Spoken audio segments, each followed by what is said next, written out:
NABH entry level certificate നൽകുന്നതിന്റെ ഭാഗമായി Erikkulam government homeo ഡിസ്പെൻസറിയിൽ ഉദ്യോഗസ്ഥർ പരിശോധന നടത്തി. മടിക്കൈ ഗ്രാമപഞ്ചായത്ത് പ്രസിഡന്റ് പ്രകാശൻ വി ഉദ്ഘാടനം നിർവഹിച്ചു. NABH എൻട്രി ലെവൽ സർട്ടിഫിക്കറ്റ് നൽകുന്നതിന്റെ ഭാഗമായി എരിക്കുളം ഗവൺമെന്റ് ഹോമിയോ ഡിസ്പെൻസറിയിൽ ഉദ്യോഗസ്ഥർ പരിശോധന നടത്തി. മടിക്കൈ ഗ്രാമപഞ്ചായത്ത് പ്രസിഡന്റ് പ്രകാശൻ വി ഉദ്ഘാടനം നിർവഹിച്ചു. മടിക്കൈ പഞ്ചായത്ത് ആരോഗ്യ standing committee chairman Kunhikrishnan P അധ്യക്ഷത വഹിച്ചു.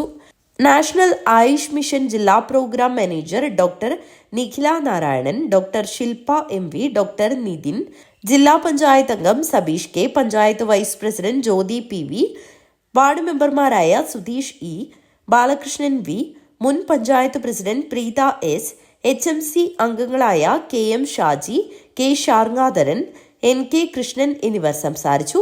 മെഡിക്കൽ ഓഫീസർ മുജീബ് റഹ്മാൻ സ്വാഗതവും ഫാർമസിസ്റ്റ് ഷീന K നന്ദിയും പറഞ്ഞു. NABH national assessor doctor Jithin K നായരുടെ നേതൃത്വത്തിലായിരുന്നു പരിശോധന. മികച്ച ചികിത്സ, രോഗികളുടെ സുരക്ഷ, ജീവനക്കാരുടെ ഗുണനിലവാരം, ആശുപത്രിയുടെ ശുചിത്വം എന്നിവയുടെ അടിസ്ഥാനത്തിലാണ് സർട്ടിഫിക്കറ്റ് നൽകുന്നത്. എരിക്കുളം സർക്കാർ ഹോമിയോ ഡിസ്പെൻസറിയിലെ community health officer doctor Mujeeb Rahman CH, staff അംഗങ്ങൾ, പഞ്ചായത്ത് പ്രസിഡന്റ് V പ്രകാശൻ, ആരോഗ്യ വിദ്യാഭ്യാസ standing committee chairman Kunhikrishnan P എന്നിവർ ഉൾപ്പെടെയുള്ള തദ്ദേശ സ്വയംഭരണ പ്രതിനിധികളുടെയും ഹോസ്പിറ്റൽ മാനേജ്മെന്റിന്റെയും നേതൃത്വത്തിലാണ് ഈ നേട്ടത്തിന് സജ്ജമായത്.